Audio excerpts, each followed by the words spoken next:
datang di webinar Back to School kali ini, di mana kita akan membahas tentang tips untuk pemasaran dan pengelolaan admission untuk institusi pendidikan, mulai dari preschool, sekolah, sampai dengan universitas, dan juga mungkin pelatihan pelatihan kerja.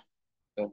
Nah, mungkin sebelum saya masuk ke webinar hari ini, saya akan menceritakan dulu mungkin beberapa hal. Yang pertama adalah terkait rundown acara untuk kita sore ini. Jadi acara untuk sore ini akan kita mulai dengan presentasi dari Miss Ria, Director of Marketing di Kipina Kids Indonesia. Beliau akan membahas tentang strategi pemasaran untuk institusi pendidikan dari perspektif preschool dari Bu Ria.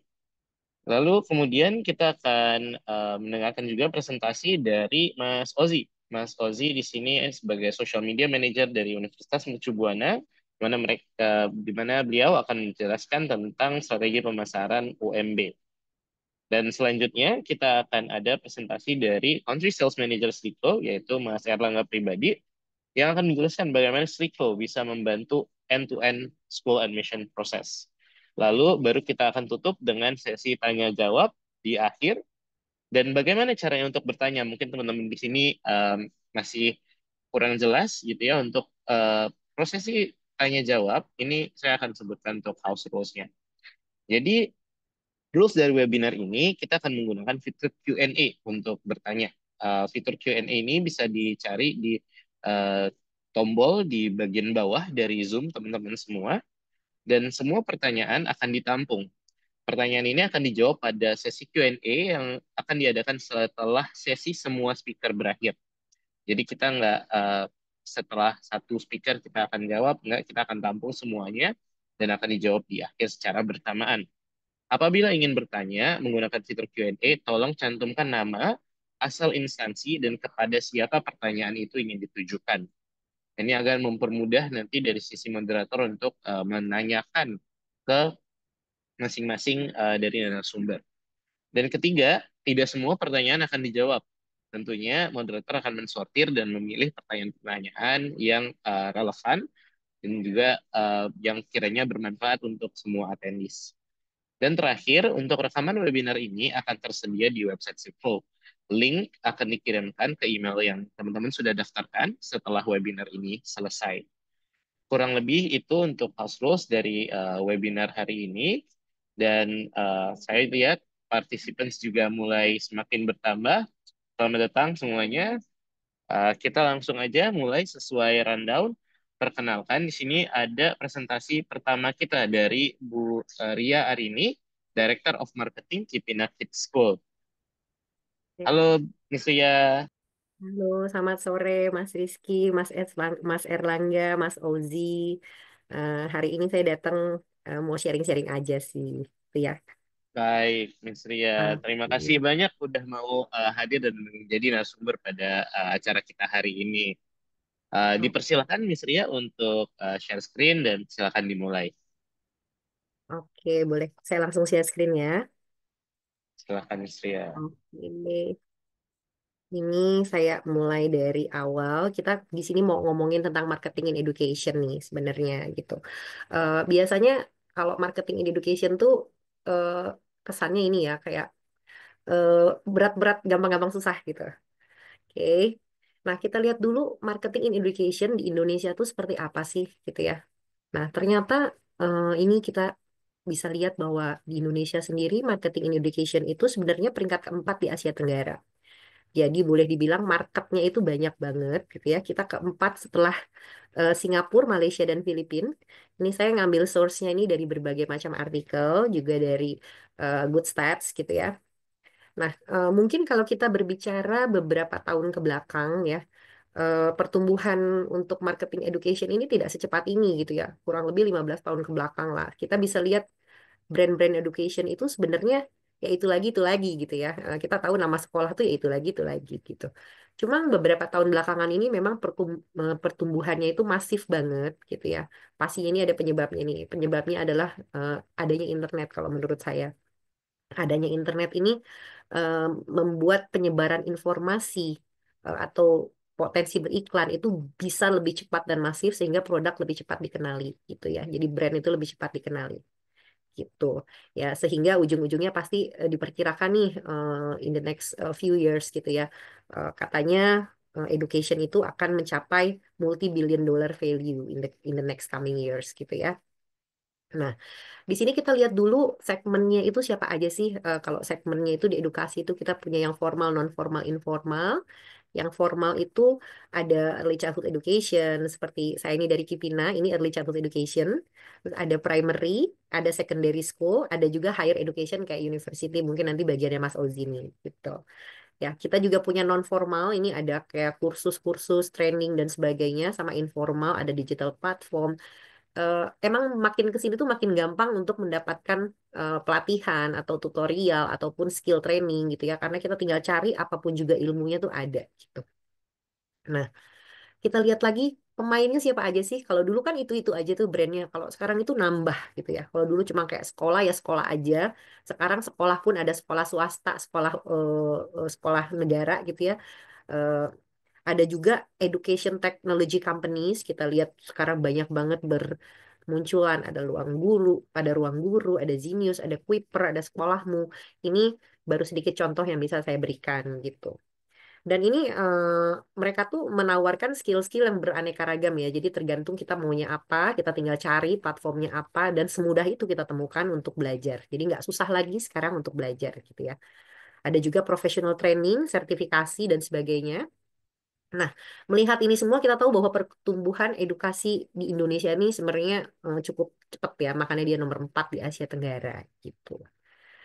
Berikutnya kita lihat, udah langsung masuk ke sini aja nih. Di sini itu adalah kalau kita mau create suatu brand ya, terutama di edukasi gitu ya. Yang perlu kita siapkan adalah key branding konsepnya sebenarnya. Kipina ini sebenarnya kalau saya boleh sharing, ini juga adalah brand baru. Kita baru sekitar 5 tahun, sebenarnya kita masuknya itu di 2020, cuma karena kendala COVID waktu itu kita mulai sekolah itu di 2021, 2022. Ya, waktu itu yang kita siapkan ya kurang lebih sama sih seperti ini ya. Jadi kalau brand baru to create a brand gitu ya, a new brand gitu, kita perlu tahu branding positioningnya, terus unique selling pointnya kita apa, target marketnya apa, sama branding science-nya tuh apa gitu. Nah, kalau brand positioning itu apa sih? Brand positioning itu kita menempatkan brand kita di komunitas itu, di masyarakat, di market kita tuh seperti apa. Contohnya, misalnya kalau saya berbicara tentang Kipina gitu ya. Kipina ini adalah sekolah premium untuk level preschool and kindergarten yang menggunakan Finland curriculum. Ini adalah brand positioningnya saya. Jadi ketika saya menempatkan diri untuk meng-create suatu brand, promosi dan sebagainya, positioning saya itu ada di sini. Gitu. Jadi yang saya tawarkan apa sih? Biasanya kalau kita meng-create satu brand positioning, kita juga meng-highlight apa yang kita tawarkan untuk market gitu ya, untuk masyarakat gitu ya. Di Kipina yang kita tawarkan adalah joy of learning. Jadi intinya dengan kurikulum Finland itu, anak itu belajar itu kerasa happy, nggak seperti zaman kita dulu ya. Kalau zaman kita belajar itu kayak suatu kewajiban, keharusan. Kalau di Kipina tuh enggak. Kita berusaha menciptakan kecintaan belajar sejak usia dini. Ini adalah branding positioningnya kita. Nah, otomatis ketika kita punya branding positioning, kita juga punya unique selling point yang kita mau tawarkan ke market kita. Apa sih?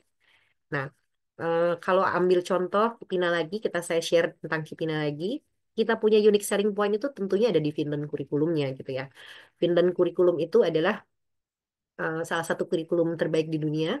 Bahkan kalau mau sombong sedikit, ada yang mengenalinya sebagai kurikulum terbaik di dunia gitu.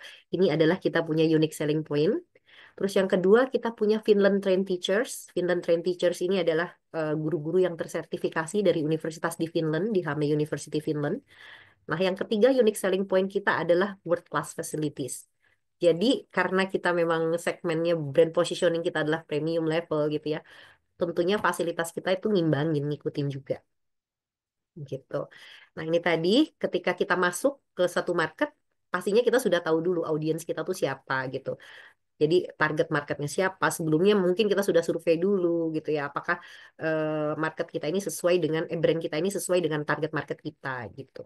Ya, dan untuk Kipina sendiri karena kita brand positioningnya di TK dengan premium level gitu ya, otomatis yang kita tawarkan mulai dari kurikulum, mulai dari tenaga pengajarnya, stafnya, dan termasuk fasilitasnya adalah semua yang premium. Ini adalah karena kita lihat target marketnya kita tuh siapa gitu. Nah, berikutnya ketika kita meng-create suatu brand, ya kita harus punya tiga ini nih, ada brand identity, ada brand awareness, ada brand loyalty. Ya, brand identity ini apa sih? Biasanya terkait dengan logo, tagline, desain gitu. Biasanya ini langsung orang begitu ngeliat logonya, begitu ngeliat tagline, langsung teringat sama satu brand ini gitu. Di Kipina sendiri kita menggunakan logo itu bentuknya spark kilauan cahaya yang sebenarnya align dengan artinya Kipina itu sendiri, satu arah gitu ya. Kipina itu artinya spark, kilauan cahaya. Ya mungkin ketika meng-create tagline ini, brand ini gitu ya, dari manajemen Kipinanya sendiri berharap bahwa anak-anak yang telah menempuh pendidikan di Kipina nantinya akan menjadi kilauan cahaya untuk lingkungan sekitarnya gitu. Jadi align aja gitu brand ada identity sama desainnya. Warna-warnanya juga warna-warna cerah sesuai dengan warna-warna anak-anak gitu ya. Berikutnya kita punya brand awareness. Ketika kita meng-create suatu brand, brand awareness nih apa sih? Ketika kita menyebutkan suatu produk, ya orang langsung teringat sama satu brand tertentu. Ya mungkin karena Kipina masih baru gitu ya. Untuk brand awareness nih kita juga masih menggali terus menggali supaya lebih kuat lagi gitu ya, membranding diri gitu ya. Contohnya kalau saya boleh kasih contoh yang sudah sangat kuat, misalnya mie instan. Begitu saya sebut mie instan, orang nggak ngomongnya, saya mau makan mie instan dong, gitu. Tapi lebih kayak, saya mau makan Indomie, gitu ya. Atau mungkin contoh lain adalah air mineral. Nggak mungkin kita ngomongnya, oh kita mau minum air mineral dong, pasti langsung, mau minum aqua, gitu ya. Beli aqua dong, gitu. Nah ini adalah brand awareness yang sudah tinggi ya. Jadi ketika kita menyebut jenis produk tertentu, orang langsung relate dengan satu brand tertentu. Inilah brand awareness. Nah, brand royalty ini penting banget, terutama di education, ya. Jadi seperti ini, ketika kita eh, dapat murid baru nih kalau di education, kalau kita bilangnya kita ngentrolin satu anak gitu ya di Kipina gitu misalnya. Eh, Anak ini tuh tentunya parents ini sudah dapat berbagai macam informasi dari mungkin dari marketing staff, dari admission, dari kampus manager atau principalnya gitu ya. Mungkin sudah banyak dapat informasi, tapi pasti ketika pertama kali first experience dia ada keraguan sedikit apakah hasilnya sesuai dengan ekspektasi gitu ya. Nah, ketika dia sudah bersekolah di sana, dia mengalami apa yang dia mendapatkan apa yang ekspektasinya dia mau gitu ya. Nah, berikutnya ketika mungkin dia punya anak berikutnya, dia nggak ragu lagi untuk masuk ke sini, adalah brand loyalty. Atau dia juga bisa menjadi word of mouth yang baik untuk kita. Contohnya misalnya dia bisa cerita ke temennya dan percayalah kekuatan word of mouth ini sangat-sangat cepat sekali ya. Di Kipina tuh banyak banget kita mendapatkan word of mouth yang positif. Jadi dia satu parents yang sudah mendaftarnya akan cerita ke temennya, ke saudaranya untuk ayo sekolah di Kipia, sekolahnya bagus loh, seru loh, gini gini gini sesuatu yang beda karena memang konsep pendidikan Kipia itu berbeda dari TK-TK yang lain gitu. Nah, berikutnya ini langsung aja nih, langsung ditembak-tembak-tembak gitu ya. Kira-kira apa sih strateginya? Saya mulai dari teori-teori aja deh gitu ya. Dulu-dulu banget tuh kita pakainya tuh above the line sama below the line. Sebelum internet menjajah kita gitu ya.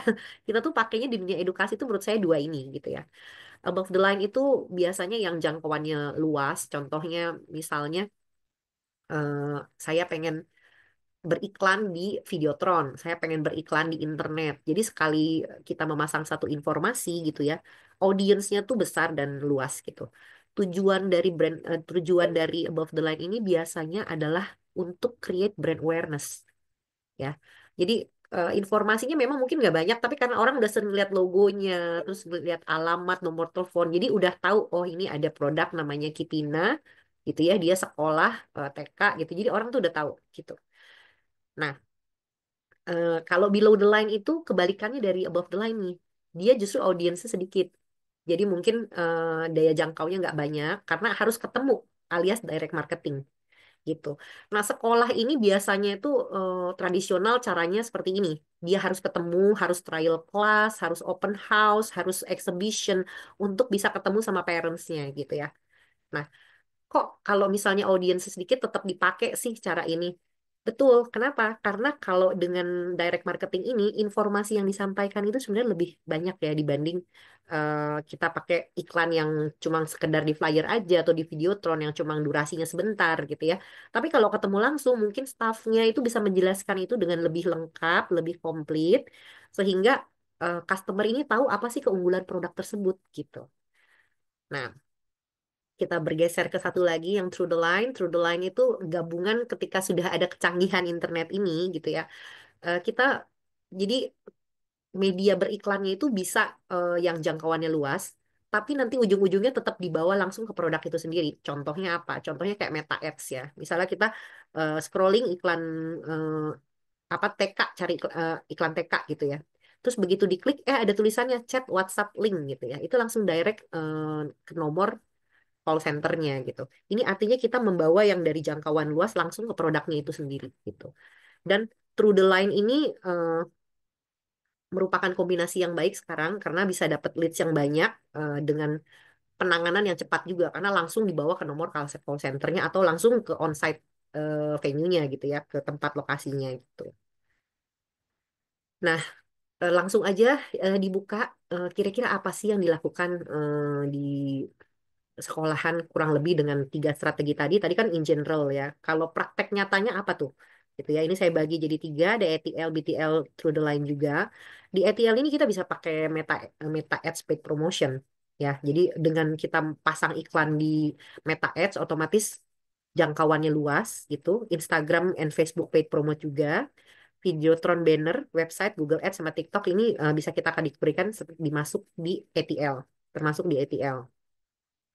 Nah, kalau BTL sebenarnya sama aja sih cara-cara di education itu kebanyakan adalah trial class, exhibition, open house gitu ya. Namanya mungkin bisa ganti-ganti tapi sebenarnya kayak begini. Orang datang lihat terus activity di situ gitu ya. Terus dia jadi tahu oh suasana belajarnya tuh di sekolah itu nanti kurang lebih seperti itu gitu. Dan ini biasanya sih kalau misalnya di Kipina ya, termasuk yang konversinya tinggi nih, conversion rate-nya tuh tinggi, itu adalah BTL. Karena kita bisa memasukkan informasi yang banyak, bisa ngasih penjelasan, terus orang bisa merasakan benefitnya langsung ketika datang, dia bisa lihat langsung, melihat maka mereka percaya gitu. Berikutnya kita lihat Through the Line. Contohnya apa nih? Kebetulan kita yang memang baru join Slick Flow juga sekitar beberapa bulan terakhir gitu ya. Eh, Enaknya Slick Flow ini satu ya, dia tuh kita misalnya punya pasang iklan di Meta Ads gitu. Terus kita ada WhatsApp chat linknya nih, itu langsung masuk ke begitu diklik langsung masuk ke call centernya kita. Jadi kita bisa mengelola database leads-nya langsung di sini gitu loh, di satu dashboard yang sama gitu loh. Ini adalah Through the Line gitu ya, karena kita bisa membawa dari media yang lebih besar langsung ke customernya, langsung ke ininya ke produknya gitu. WhatsApp link juga sama sih sebenarnya. Televisi, radio, tapi saya serasa zaman sekarang orang nggak terlalu sering pasang iklan di televisi dan radio gitu ya, karena mungkin audiensnya tidak sebanyak internet justru sekarang gitu. Cuma saya mau sharing satu pengalaman unik bahwa saya buka Kipina buka cabang satu di Surabaya. Kita baru tahu audiens education di Surabaya itu ternyata mendengarkan radio loh. Ini satu-satunya media promosi kita yang menggunakan radio itu di Cipina, Surabaya gitu. Jadi kita pernah pasang iklan ketika kita mau grand opening di Surabaya di radio. Karena kita baru sadar, oh ternyata masyarakat ini sering banget ya denger radio ya. Di tempat kita kan udah jarang denger radio, lihatnya tuh internet, sosial media. Tapi ternyata di Surabaya itu masih mendengarkan radio. Oke, kita lanjut. Nah, itu tadi kan in general strateginya seperti itu. Nah, apa sih yang harus kita lakukan dari strategi-strategi itu? Apa yang harus kita lakukan nih? Tindakan nyatanya apa nih? Gitu. Yang pertama jelas kita harus bikin konten. Ya, konten ini disesuaikan dengan kebutuhan kita. Kontennya harus menarik, mewakili brand itu sendiri, gitu ya. Jadi ada ciri khasnya di konten itu yang mewakili brand kita sendiri, gitu. Apa? Mungkin dari desainnya, mungkin dari tagline-nya, gitu ya. Sehingga kalau orang lihat konten kita langsung tahu, oh ini konten Kipina nih, gitu. Ya. Nah, ketika sudah kita bikin konten, itu biasanya kita akan tujuannya itu memperoleh lead sih sebenarnya sih. Apapun juga yang kita lakukan di konten, tujuannya memperoleh lead sehingga leads ini bisa dikelola menjadi angka, menjadi numbers gitu ya. Nah, untuk memperoleh leads ini sendiri, ini sebenarnya banyak strateginya juga gitu ya. Contohnya, nggak mungkin kita sembarangan pasang iklan jebret tanpa kita filter Ya, nanti audiensnya bisa mereka yang nggak cari TK, nenek-nenek umur 60 tahun bisa masuk ke kita juga gitu loh. Atau malahan bukan target marketnya kita juga bisa masuk. Nah, eh, media beriklan ini sudah banyak sekali menyediakan fitur-fitur untuk filter ya. Jadi kita bisa memfilter misalnya kita mau beriklan di Meta Ads gitu ya. Kita bisa juga memfilter audiensnya siapa aja nih. Misalnya karena kita preschool gitu ya. Kita pasang audiensnya misalnya umur 20 kemudahan ya, 24 deh gitu ya, 24 sampai 40 gitu ya. Nah, sebagai audiens kita gitu. Nah, kita juga bisa lihat, oh orang yang dengan interestnya adalah education, gitu. Terus kita bisa lihat juga nih, oh saya pengen data masuk dari Instagram aja atau dari Facebook juga. Karena Meta kan collaborate Instagram dan Facebook ya gitu. Kita bisa exclude-kan, misalnya, oh saya mau data yang dari Instagram aja deh gitu ya, karena preferensi umurnya lebih sesuai dengan kita gitu. Nah, ini adalah filterisasi gitu. Jadi kita bisa pakai filter supaya dapatnya itu pas leads-nya. Jadi ini yang harus dilakukan setelah punya bikin konten, kita harus punya leads, tapi leads itu didapat dengan strategi-strategi khusus ya, kayak filter tadi. Terus kita juga tahu kapan mempostingnya gitu ya.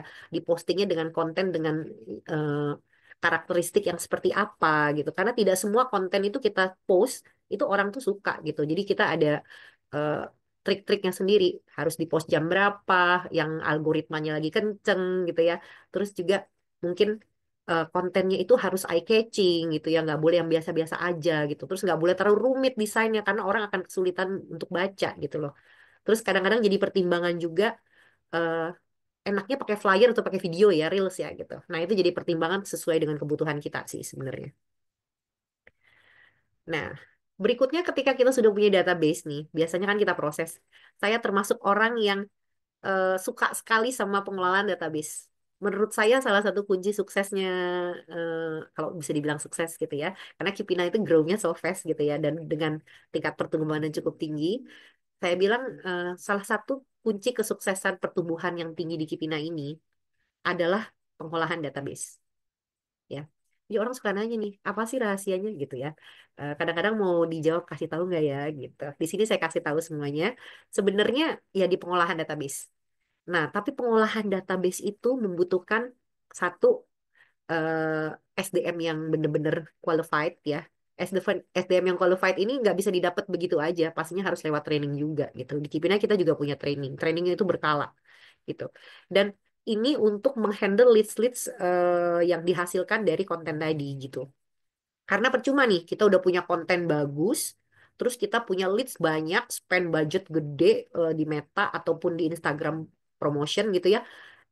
Tapi ujung-ujungnya leadsnya dianggurin. Ya udah, kalau kita leadsnya itu sampai banyak leads yang tidak terhandle, tidak dikelola gitu ya, itu leadsnya itu akan jadi mati. Percaya, saya pernah ngalamin satu handphone itu tidak bergerak karena kurang sigap untuk untuk mengelola leads ini gitu. That's why kita butuh penanganan yang cepat dan akurat untuk proses database gitu. Dan biasanya kita butuh SDM yang siap. Yang kedua adalah tools yang juga menunjang gitu ya. Nah, tools yang menunjang ini apa? Tools yang menunjang ini ketika database itu datang, dulu itu saya sebenarnya masih banyak ya kalau saya lihat sekolah-sekolah yang masih pakai manual begini ya. Kadang-kadang kalau misalnya saya ketemu dengan marketing dari sekolah lain gitu, saya suka tanya, database-nya ngelolanya pakai apa? Oh, pakai Excel. Terus nanti kalau misalnya datang leads masuk ke WhatsApp itu dibalasnya pakai WhatsApp biasa. Iya, pakai WhatsApp biasa gitu. Oh, oke. Nah, ini dulu sebenarnya problemnya kita juga. Cuma akhirnya kan kita kalau pengelolaan database saya dari awal udah pakai CRM sih, tapi media komunikasinya kita masih pakai WhatsApp biasa, belum WhatsApp bisnis. Jadi masih kalau misalnya saya punya 4 cabang, 4 nomor gitu ya. Nah, sekarang enggak, saya centralize semua supaya apa? Supaya lebih cepat penanganan database-nya gitu. Database ini datangnya bisa dari mana-mana, bisa dari Instagram, Facebook, atau direct WhatsApp langsung gitu ya. Dan ini yang dijawab tuh pasti kan tim-tim kita yang ada di lokasi gitu kan. That's why kita butuh pengolahan database yang cepat. Di sini kita caranya gimana sih? Dia bisa filtering. Jadi kalau misalnya database itu kan kita dapatnya itu kan random banget ya. Nggak semua database itu bisa dikelola dengan baik gitu loh. Ada yang kadang udah masuk kita handle, ternyata dia nggak respon lagi gitu ya. Jadi ini adalah database processing ini menurut saya yang paling penting dari step untuk mencari penerimaan murid baru gitu ya. Jadi ketika database-nya tidak diproses, ini sudah pasti angkanya itu akan terhambat gitu. Nah, ketika satu database masuk, leads masuk, itu biasanya kan kita proses nih. Dan ketika sudah diproses, dia langsung jadi, ya it's a good thing gitu ya. Tapi kalau enggak, kita butuh follow up nih. Nah, follow up-nya pun sendiri ada workflow-nya. Jadi kita ngelihat dulu, misalnya ini udah dari marketing yang sebelumnya nih. Sebelumnya ngomong apa? Oh, hari ini harus dilanjutkan ngomong seperti ini. Dan ini bisa kita scheduling di platform kita. Ada CRM, ada Stickflow. Ini bisa bantu kita untuk assign berikutnya kepada leads ini kita harus melakukan apa ya. Ini yang saya bilang tadi, kenapa saya lihat kalau pengolahan database secara manual itu sebenarnya itu masih ini banget, masih ketinggalan banget gitu. Contohnya seperti ini. Hari ini saya masuk database baru 5 database ini baru semua nih. Besok saya ingat si A sampai si E ini ya. Besoknya masuk lagi 10. Mungkin saya masih ingat sebagian besar. Ya. Besoknya masuk lagi nih 20 database gitu ya. Udah nggak ingat saya di hari pertama saya ngomong sama siapa, betul kan? Ya kan database-nya disimpan semua, Miss. Ada di Excel, tinggal dicari. Iya, tapi kan Excel tidak pop up sendiri, gitu ya. Nah, ini yang saya maksud dengan pengolahan tersentral, pengolahan yang efisien. Biasanya saya gunakan CRM, Customer Relationship Management, supaya apa? Supaya saya tidak tertinggal catch up dengan leads yang sebelumnya. Contohnya, hari ini saya ngomong dengan si A. Si A bilang, Miss, saya mau janji trial class ya. Oke, tapi nanti saya kabarin lagi. Oke, misalnya maminya ngomong kabarin lagi dalam waktu 3-4 hari gitu ya. Saya dalam 3-4 hari itu saya sudah schedulekan di CRM bahwa dia itu akan muncul sebelum hari H-nya. H-1 deh minimal. Untuk saya mengingatkan parents-nya, bilang, Mami, jangan lupa ya, besok kita ada janji trial class gitu loh. Atau kita follow up beberapa hari sebelumnya. Dan ini bisa dischedulekan dan muncul ketika kita sudah tidak ingat lagi sama leads ini, dia muncul di hari itu di inbox saya, di CRM saya. Oh, ini harus dikelola. Gini. Makanya saya bilang pengolahan database yang tersentralisasi, yang terstruktur, yang tidak manual, itu memungkinkan kita untuk mengolah database itu lebih banyak daripada cuma sekedar pakai manual ya, di satu-satu dijapriin gitu. Ya. Oke, nah sekarang kita lihat berikutnya apa sih nih keunggulan dari Slickflow nih gitu. Ya, kenapa sih kita pakai Slickflow salah satu pilihan kita untuk pengolahan database gitu. Nah, ini keunggulannya kita nih bisa yang pertama ini kita lihat ada Unified Chat Management, Centralized Lead Tracking and Filtering, Issue Escalation and Collaboration, sama Internal Collaboration. Oke, jadi enaknya pakai Slickflow ini platform dengan pengolahan database yang tersentralisasi, itu ya memungkinkan kita merespon leads itu dengan cepat dan akurat. Contohnya begini, semua leads itu akan dikumpulkan dalam satu platform yang sama. Kalau dulu kita mau balas DM Instagram, ya kita buka dulu Instagramnya, gitu kan. Kita mau balas DM Facebook, kita buka dulu Facebooknya. WhatsApp beda lagi. 8 kampus, 8 nomor bukanya gitu ya. Nah, kalau sekarang enggak, saya cukup punya satu nomor call center ya untuk semua cabang Kipina. Dengan ini juga dengan apa WhatsApp dengan Instagram dan Facebook yang bisa langsung masuk direct message-nya ke dashboardnya kita gitu. Jadi kita langsung banget tuh fast respon apapun juga gitu ya platformnya kita bales di satu tempat yang sama, memungkinkan kita untuk merespon dengan lebih cepat gitu ya. Terus seperti tadi leads yang masuk itu kan biasanya kan nggak nggak semuanya bisa langsung dikelola gitu ya. Nah itu kita juga bisa kategorikan. Misalnya parents yang ini ingin daftar lebih cepat nih masuknya nih sama parents yang anaknya masih kecil. Mungkin kita bisa kategorikan prospective parents atau future parents gitu ya. Jadi kita gampang carinya ketika kita mau kira-kira mau ini siapa dulu nih yang kita layani dulu gitu ya. Kita pasti akan kategorikan di sini gitu. Nah, berikutnya kita juga bisa assign langsung ke branch. Jadi ini nggak semua dijawab oleh orang yang sama gitu ya. Semua staff saya dari 9 eh, dari 10 branch ini ada semua di situ. Jadi kita misalnya, oh ini leads-nya ini main ke Kipina Kelapa Gading gitu ya. Kita langsung assign Kipina Kelapa Gading, yang jawab langsung datanya masuk semua ke Kipina Kelapa Gading. Jadi seperti itu. Nah, ada lagi nih issue escalation sama collaboration gitu ya.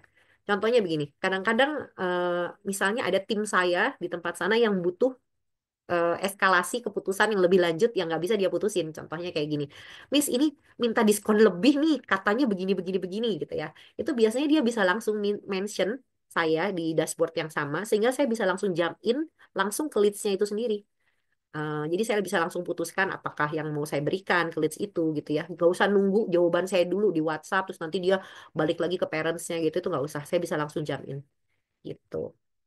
Nah, internal collaboration juga seperti ini. Karena kalau kita multi cabang gitu ya, multi branch gitu, enaknya adalah kan nggak selamanya setiap orang itu ada di balik laptop terus atau di balik ini terus ya, di balik handphone terus. Ada kalanya mungkin dia lagi eh, keperluan yang lain gitu, sehingga ketika chat masuk itu bisa idle, bisa nggak terlayani dengan baik gitu. Nah, di sini karena dia masuk itu pasti ke istilahnya kita bilangnya kolam bersama gitu ya. Begitu data masuk akan masuk ke kolam bersama dulu, itu akan dilihat sama sama staf yang lain yang mungkin lagi standby gitu ya.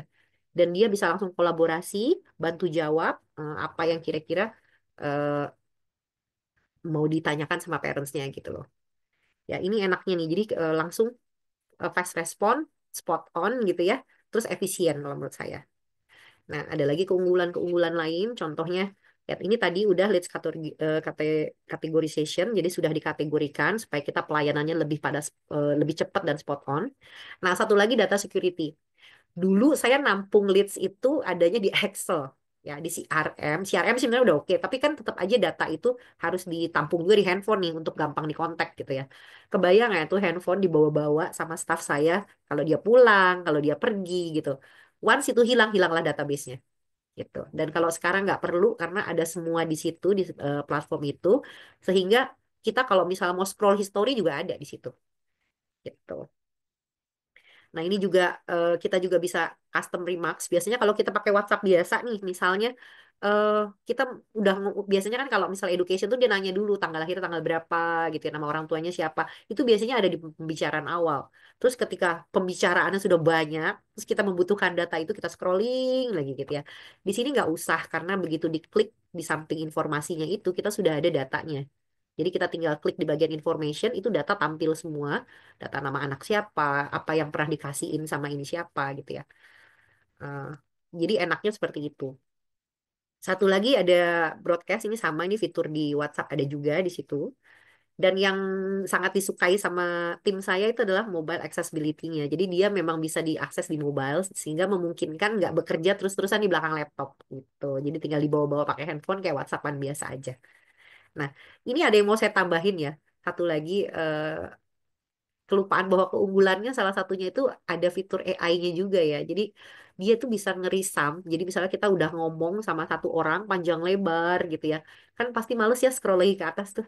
Kita tinggal minta dia risamin AI-nya, dia akan kasih tahu kita udah pernah ngomong apa aja sama eh, customer ini sama leads ini gitu ya sehingga kita nggak usah scroll scroll kita udah dapat poin-poinnya gitu atau kalau misalnya kita tiba-tiba dapat leads bahasanya bahasa Mandarin gitu ya atau bahasa Arab gitu kita nggak bisa balas di sini ada fiturnya jadi kita bisa langsung pakai AI balesnya gitu. Oke, kita sudah sampai di terakhir nggak kerasa juga.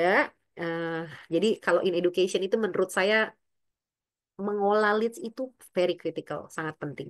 Ya, saya biasanya itu tim saya tahu banget bahwa kalau sama Miss Ria itu salah-salah dikit nggak apa-apa nih, salah itu nggak apa-apa. Yang nggak boleh itu kalau leads nggak dikelola, database nggak dikelola. Karena ini memang sepenting itu.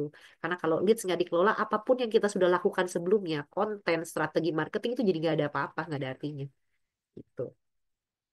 Nah, ini tadi bahwa untuk mendapatkan leads tadi tentunya kita perlu eh, structure konten yang benar, strategi yang baik, dan tools yang menunjang kita juga gitu ya. Karena kalau toolsnya nggak mengakomodasi itu semua, tentunya menghambat kita untuk mencapai hasil yang lebih bagus lagi. Gitu. Oke, kita sudah sampai di akhir. Terima kasih semuanya. Terima kasih banyak Miss Ria atas penjelasannya. Tentu insightful Sama-sama. banget ya. Mulai Iya, dari kita ngomongin branding positioning sampai ke eksekusi ads dan kontennya. Tadi cerita juga soal WhatsApp link ya. Kita menggunakan iya. WhatsApp link dan itu bisa langsung ke tracking. Dan akhirnya di bagian akhir banyak banget nih testimoni dari Miss Ria. Thank you so much buat testimoni ke Sleek Flow-nya.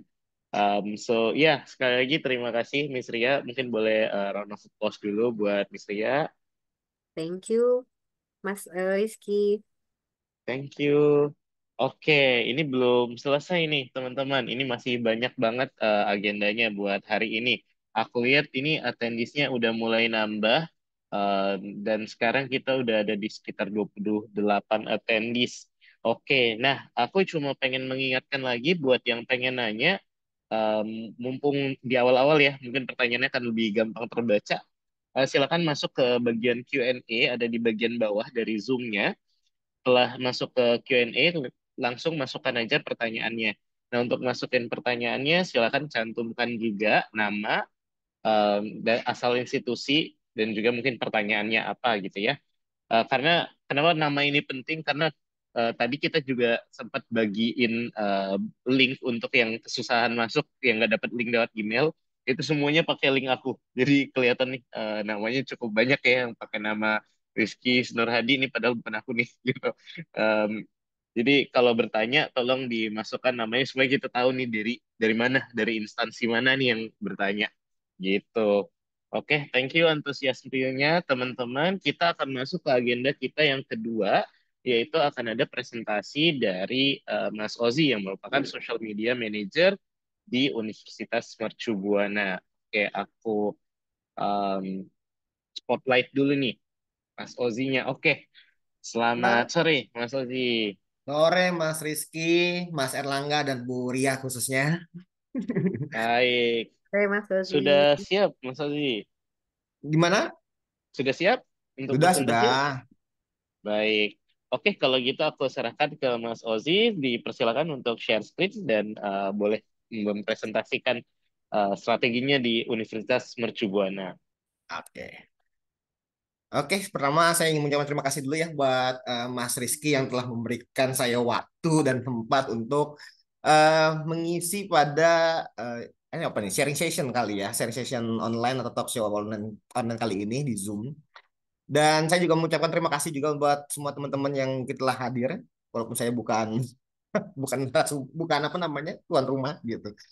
Dan pada kali ini saya diundang sama tim Slick Flow khususnya sebagai uh, sosial media manager di Universitas Buana. Dan pertanyaannya kenapa OCRM yang megang melalui sosial media hasil paparan materi saya. Dan sebelum saya melanjutkan juga, sebenarnya sih kalau terkait masalah apa ya tentang strategi marketing, strategi pemasaran untuk di edukasi, di industri edukasi, sebenarnya sudah dipaparin semua sama Bu Ria ya. Sebenarnya Bu Ria udah komplit banget sih, udah benar-benar komplit. Sampai saya pun tadi pas lihat, nanti saya jelasinnya mau di mana nih, gitu. Karena udah terjawab semua gitu loh. Cuman tapi saya coba untuk melengkapi saja mungkin untuk kali ini. Yang pertama adalah perkenalkan dulu, saya adalah Ozi Putra Ramadan. Saya Social Media Manager di Universitas Mercu Buana.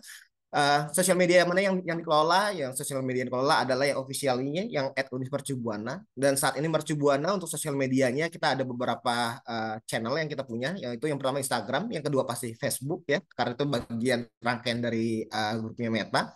Terus yang berikutnya kita juga ada YouTube juga, teman kita YouTube menggunakan username-nya Mercu TV. Dan untuk TikTok kita juga punya, khususnya karena kenapa sih adanya TikTok ya kan? Karena kita menyadari bahwa Gen Z sekarang tuh TikTok menjadi hal yang paling diutamakan lah ya. Kadang-kadang sekarang mereka sudah mulai mencoba untuk search melalui TikTok loh beberapa. Jadi maka kita juga punya TikTok yaitu di akun @univercubuana seperti itu. Nah, kemudian apa sih Mercubuana? Mungkin saya sedikit memperkenalkan sedikit nih ya bahwa pertama Mercubuana yang harus diketahui adalah Mercubuana adalah memiliki akreditasi institusi yang udah unggul pastinya ya, unggul PT, Badan Akreditasi Nasional Perguruan Tinggi.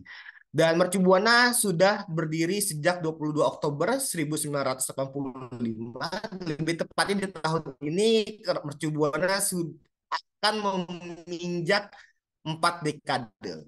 Dan kita juga mencoba untuk menyiapkan perubahan-perubahan besar di Universitas Mercu Buana. Salah satunya adalah di digitalisasi sistem kita sendiri. Terus yang kemudian juga kita tersedia 32 program studi, ya di mana meliputi jenjang program D3, S1, S2, S3 maupun profesi. Dan juga terdapat program kelas karyawan dan reguler ya Mercu Buana. Dan lokasi Mercu Buana tidak seperti apa sekolahnya Ibu Ria ya pasti. Sekolah Ibu Ria kalau saya lihat banyak banget ya lokasi-lokasinya. Kalau Mercubuana hanya ada di 3 lokasi. Kita ada di Meruya Jakarta Barat, terus ada di Menteng Jakarta Pusat, dan juga ada di Warung Buncit Jakarta Selatan, lebih tepatnya dekat Pejaten seperti itu. Nah, apa sih topik pembahasan? Yang pertama saya membahas singkat aja, karena dikasih waktu juga cuma singkat ya, biar semua tidak terlalu bosan. Apa itu definisi pemasaran dulu, terus kedua analisis pasar secara singkat, terus yang ketiga ada gimana sih produk, dan empat strategi dan implementasi strateginya. Nah, seperti yang kita ketahui, mungkin Bu Ria udah hatam banget nih kalau terkait masalah pemasaran sendiri adalah proses sosial dan manajerial di mana individu dan kelompok mendapatkan apa yang mereka butuhkan dan inginkan. Berarti di sini kan kita ingin memberikan apa yang konsumen butuhkan gitu, apa yang mereka inginkan gitu. Akhirnya terjadi penawaran. Nah, saat penawaran itu disitulah marketing bergerak. Dan intinya adalah pemasaran sendiri adalah memahami kebutuhan dan keinginan konsumen. Berarti kita harus penuhi itu. Yang kedua, menciptakan nilai dan kepuasan pelanggan. Yang ketiga, membangun hubungan jangka panjang yang menguntungkan. Nah, secara singkat, sebenarnya kalau saya coba himpun beberapa apa namanya analisa pasar di Indonesia ya secara singkatnya aja saya gambaran besarnya aja. Yang pertama adalah nilai pasar pendidikan terus tumbuh signifikan. Ini sesuai banget apa yang disampaikan Bu Ria tadi. Jadi kalau saya ngambil dari ini ya dari kata data dan PwC Indonesia bahwa mengatakan transaksi sektor pendidikan diproyeksi mencapai 1.207 triliun rupiah pada 2027 nanti. Artinya akan terus meningkat. Naik dari 828 triliun pada 2022. Pertumbuhan ini didorong oleh transformasi digital, adopsi kurikulum Merdeka Belajar, walaupun sekarang katanya sudah berganti lagi kurikulumnya. Terus dan meningkatnya permintaan terhadap pendidikan tinggi dan layanan edutech ya. Terus yang kedua adalah tantangan rendahnya, ini tantangan bagi institusi yang pasti ya, rendahnya serapan lulusan perguruan tinggi di dunia kerja. Hasilnya hanya sekitar 23% lulusan perguruan tinggi yang berhasil masuk ke pasar kerja.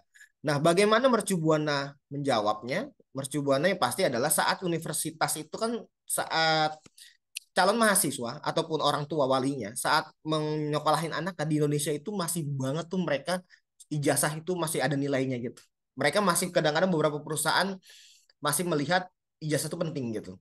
Nah, maka dari itu Mercu Buana dengan adanya tantangan tersebut kita harus membuat sebuah ijazah ini sangat bernilai pastinya.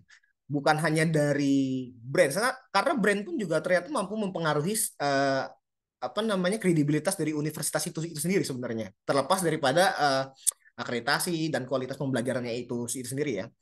Dan yang pasti adalah untuk menghadapi ini di Mercu Buana kita juga ada namanya Biro Karir Alumni yang dimana setiap lulusan Mercu Buana akan di training, akan dibantu juga untuk mendapatkan pekerjaan-pekerjaan yang sesuai pada tempatnya ya, sesuai yang dengan keinginannya sendiri juga.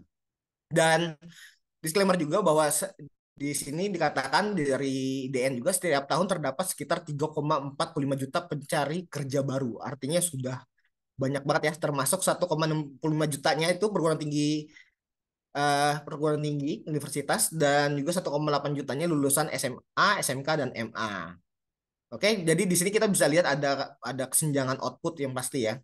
Jadi bagaimana caranya Mercu Buana menghadapinya ya Mercu Buana kita hadirnya Biro Karir dan Alumni yang tujuannya agar si alumni Universitas Mercu Buana dapat diterima di lapangan pekerjaan yang lebih sesuai gitu, lebih tepatnya.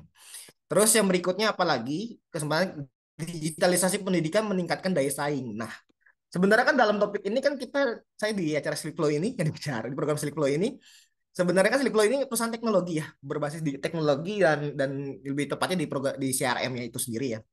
Jadi kalau kita mau bahas digitalisasi, pertama digitalisasi saat ini yang sedang hype-hype-nya adalah AI atau artificial intelligence sendiri atau ya kecerdasan buatan ya kan yang diluncurkan pada 2020 dan sehingga membuat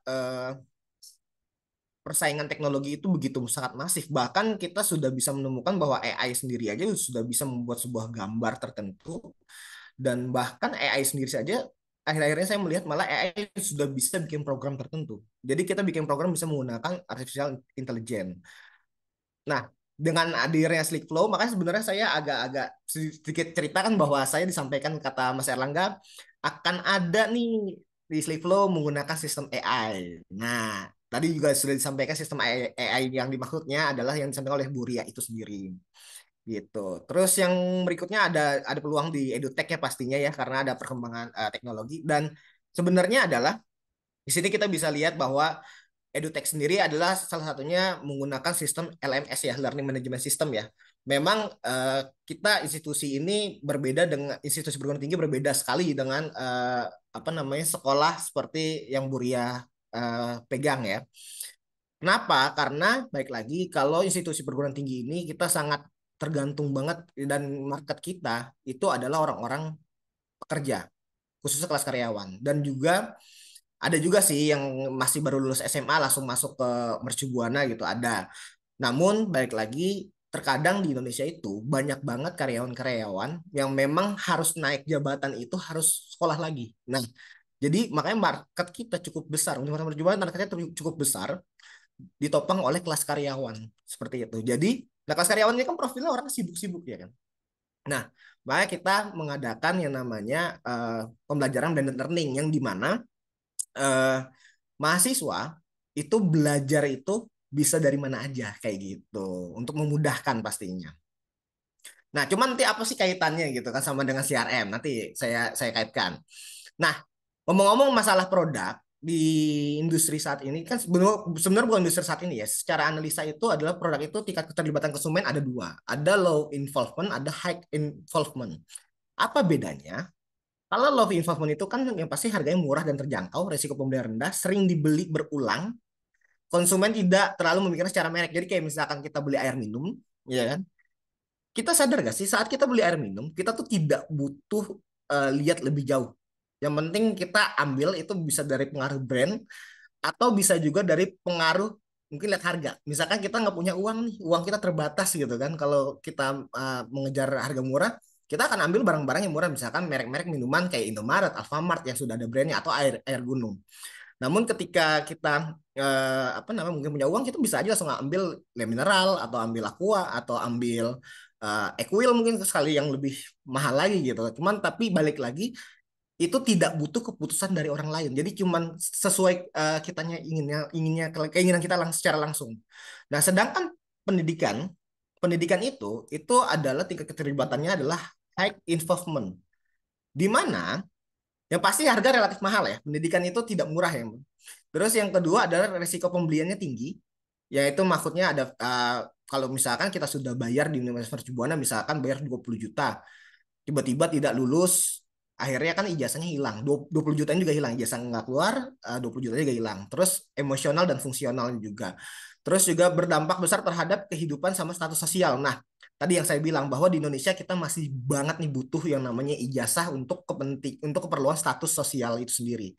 Terus yang berikutnya adalah konsumen untuk produk kayak seperti pendidikan, mereka akan melakukan riset lebih dalam. Mereka akan melakukan riset lebih dalam. Mereka tidak mungkin mencari sebuah pendidikan untuk anaknya ataupun untuk diri mereka sendiri ya. Khususnya karena kan saya universitas ya. Mereka tidak akan cuman ngelihat oh ini mercubuana, oh iya akreditasi unggul ya udah saya daftar, enggak. Tapi mereka banyak banget akan melakukan riset. Yang pertama pasti mereka akan membandingkan merek gitu ya. Tidak seperti air minum yang mereka tinggal ngambil aja gitu kan sesuai dengan kantongnya yang mereka tinggal ambil. Terus mereka akan membaca ulasan atau testimoni. Dan yang berikutnya adalah konsultasi. Nah, sebenarnya kalau kita lihat implikasi dalam strategi pemasarannya, kita bisa lihat di sini bahwa kalau produk yang high involvement itu ada edukasi, konsultasi, strateginya ya, edukasi, konsultasi, branding sama branding mendalam. Itu sama seperti yang tadi Bu Ria juga sebutkan bahwa di sini kita juga harus mengedukasi walinya ya. Kalau kalau tingkat PAUD itu kan walinya yang memang harus diedukasi dan kalau di tingkat karyawan yang memang diedukasi adalah ya orang-orang ya bahwa bahwa gimana sih profil lulusan dari misalkan program studi teknik informatika gimana sih bla bla bla gimana sih pembelajarannya artinya di situ ada tahap-tahapan edukasi dan juga ada konsultasi pastinya. Nah, konsultasi ini berkaitan dengan CRM ya pastinya ya. Konsultasi itu berkaitan dengan CRM di mana ya benar saat leads data masuk gitu gimana caranya seorang agen bisa segera langsung merespon Karena kita disclaimer ya, kalau misalkan logikanya gini, ketika ada orang ingin konsultasi, terlebih nih di jam-jam krusial nih, jam-jam malam, makanya di luar jam kerja pastinya ya, jam-jam lembur lah disebut bahasanya gitu. Eh, Mereka kan akan chat dan mereka ingin mengharapkan balasan secara langsung. Karena kalau kita balasnya lama, mereka akan kehilangan eh, bisa kehilangan minatnya untuk mencari tahu lebih jauh tentang institusi pendidikan tersebut gitu. Jadi maka kecepatan ini sangat dibutuhkan untuk khususnya adalah di bidang konsultasinya ya. Terus yang kemudian untuk di komunikasinya adalah fokus pada manfaat, testimoni, sama bukti kualitas di medianya, ya bisa website, browser, seminar, konten edukatif, dan lebih lengkapnya tadi sudah di bahan presentasinya Bu Ria itu sendiri. Nah, untuk masalah komunikasi ini kan yang agak rumit ya, maksudnya dengan era digital sekarang yang sangat cepat gitu kan, yang perkembangan digital itu luar biasa. Kita tuh bisa bisa mengatakan bahwa sekarang apa-apa serba digital. Orang apa-apa udah tidak perlu datang langsung ke lokasi pendidikannya gitu. Tapi tidak menutup kemungkinan mereka akan datang untuk apa ya seperti yang tadi disebutkan bahwa kita juga butuh open house gitu untuk mereka melihat langsung gimana sih learning experience yang ada di suatu buah institusi tersebut. Tapi di sisi lain sebelum mereka hadir pasti mereka butuh nih yang namanya konsultasi, ngechat, cari-cari informasi seputar institusinya tersebut kayak kayak gitu. Nah, apa sih yang pasti adalah customer journey itu kalau kita bahas secara ringkas, kita bahas ringkas ya, kita nggak usah bahas secara dalam-dalam banget. Channel promosi itu udah banyak banget ya, tadi juga sudah disebutkan sama Buria yang sudah cukup lengkap. Dan actionnya yang pasti adalah dari channel promosi ini pasti harus lari berikutnya ke landing page ataupun hotline. Nah, terus juga habis itu enrollment-nya itu ke website register. Artinya di sini benar-benar tidak ada eh, apa ya namanya secara journey secara offline. Karena journey secara offline pun memang kita bisa nge-tracking, cuman tapi masih beberapa anak-anak sekarang kalau di institusi pendidikan tinggi ya, khusus karyawan, mereka tuh sudah tidak peduli banget sama yang namanya eh, learning experience secara langsung. Tapi mereka yang lebih butuhnya adalah gue bahasa dia adalah gue butuh kampus, gue butuh universitas yang memang kredibel secara HRD, ya secara kebutuhan HRD. Ya udah gue daftar seperti itu, dan informasi yang dicari ya mereka hanya berdasarkan website. Misalkan adalah mereka kayak misalnya kita ambil simple PNS ya, PNS itu salah satu akreditasi minimal kalau nggak salah dia harus B atau setara ya. Nah, ketika dia lihat akreditasi yang mercubuan sudah unggul, otomatis ya untuk ngelamar PNS sudah pasti bisa gitu kan. Atau dia melihat misalkan wah jadwal jam kerja saya sibuk. Ya udah dia tinggal cek website, oh ternyata di Mercubuana kita ada di Mercubuana ternyata ada sistem pembelajaran blended learning yang dimana mendukung apa namanya pendidikan mereka selama mereka bekerja. Nah, dan terkait masalah juri tersebut tadi ada channel channel promosinya, ada WhatsApp broadcast dan juga ada actionnya ada di hotline itu sendiri ya. Nah, apa sih yang sudah dilakukan oleh Mercubuana untuk memperbaiki journey-nya konsumen Universitas Mercubuana? Mercubuana bekerja sama dengan Sleepflow khususnya untuk yang pertama adalah lead collection yang dimana memang tadi Ibu Ria juga sudah sampaikan ketika kita iklan di Meta atau iklan dimanapun atau bahkan kita membuka pameran, kebetulan Universitas Mercubuana setiap tahunnya suka mengikuti pameran EduFair di JCC, dan kita banyak sekali juga melakukan canvassing. Totalnya kita ada kurang lebih 70.000 data setiap tahunnya yang bisa kita dapatkan itu melalui online ataupun melalui offline ya. Yang kedua adalah kegunaan CRM adalah kita buat lead scoring dan segmentation, karena baik lagi terkadang saat lagi kadang gini kita kita kita membedakan kualitas leads-nya ya. Kadang kalau dapatnya dari iklan kita menganggap kualitas leads ini bagus, dan ketika kita dapat dari pameran, kita akan tidak terlalu memprioritaskan leads tersebut. Kenapa? Karena biasanya saat di pameran itu mereka hanya ingin mencari merchandise gitu. Nah, kita memprioritaskan adalah yang di website dulu. Nah, yang di website sendiri aja, kita sehari itu kurang lebih ada 200 leads yang masuk, dan itu harus kita kelola dengan baik. Dan yang berikutnya adalah gimana sih 200 leads ini masuk, ini secara by website sendiri, belum lagi list-list yang langsung klik dari Instagram dan lain-lain secara langsung lewat nomor ya, bottom nomor WA. itu ada juga mahasiswa yang akhirnya ngechat ke arah kita, dan masih banyak lagi ada yang dari kerjasama perusahaan lain masuk ke arah kita. Akhirnya adalah agen kami pun juga bingung juga ya, karena kan kalau universitas ini kan skalanya besar ya, dari beberapa biro, dan khususnya kalau saya kan megang itu di biro penerimaan mahasiswa. Jadi kami hanya hanya menanganin hal-hal yang berbau dengan penerimaan mahasiswa. Nah, ketika ada mahasiswa chat, kadang mahasiswa masih chat kita gitu kan, untuk hal-hal butuh administrasi mereka ya. Dan kita tuh harus misahin, oh ini kamu nih kalau mau ke apa hubungan dengan biro keuangan kamu bisa ke nomor ini, kamu kalau mau hubungan ke biro kemanusiaan kamu bisa ke nomor ini, ataupun juga dari pihak eksternal misalnya ada ngajakin kerjasama, oh kalau misalkan kamu ingin kerjasama bisa langsung hubungin ke biro-biro masing-masing. Nah, terkadang kalau kita tidak menggunakan CRM, artinya tanpa ada chatbot, itu akan menghabiskan energi dari gen yang kami miliki. Jadi hadirnya Flow dengan ada chatbot, tadinya saya milih kan sebelum AI masuk ke dalam ranah CRM ya kan, masuknya dulu adalah chatbotnya dulu. Itu adalah untuk ngefilter mana sih mahasiswa, mana sih pihak eksternal, mana sih yang memang apa namanya calon-calon mahasiswa baru gitu. Sehingga agen pun bisa menangani, buat lebih bisa bisa menangani yang benar-benar sesuai KPI-nya mereka gitu ya. Mereka tidak terlalu buang energi sangat banyak. Yang pasti juga dengan adanya CRM Flow juga akhirnya kita cukup one number ya pastinya ya. Jadi kita tidak butuh, karena Mercubuana ada 3 kampus, jadi kita tidak butuh 3 nomor, dan dengan cukup 1 nomor aja semua agen bisa jawab dari akun Flow-nya, dan 1 nomor itu bisa terbagi-bagi kan secara secara apa namanya penanganannya seperti itu.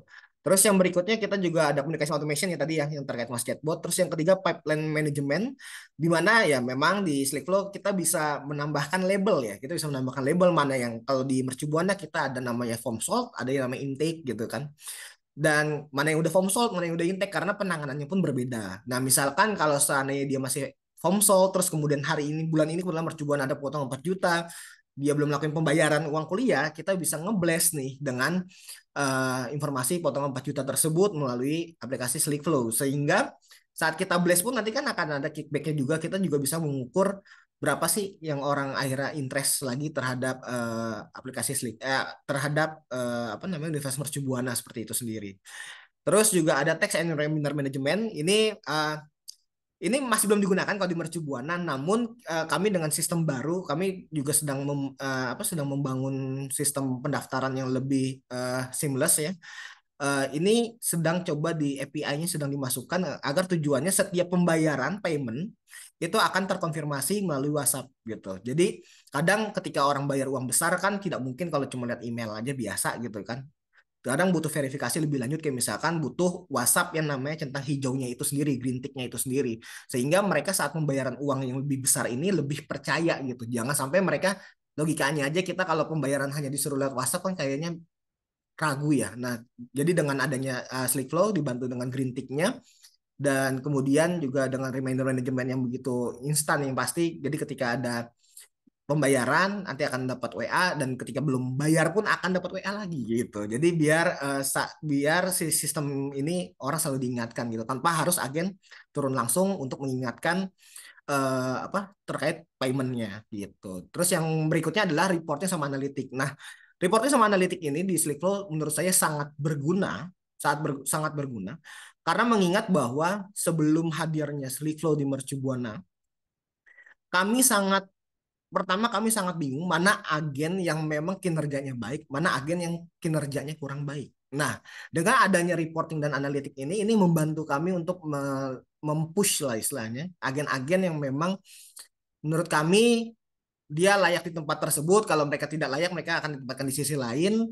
Dan yang pasti adalah dengan reporting dan analitik, kami juga lebih mengetahui asal-asal dari setiap kontak tersebut, dan yang pasti adalah mereka sumber dari mana, dan akhirnya yang menjadi beneran intake, yang beneran jadi daftar itu yang dari sumber mana yang paling kualitas paling bagus kayak gitu.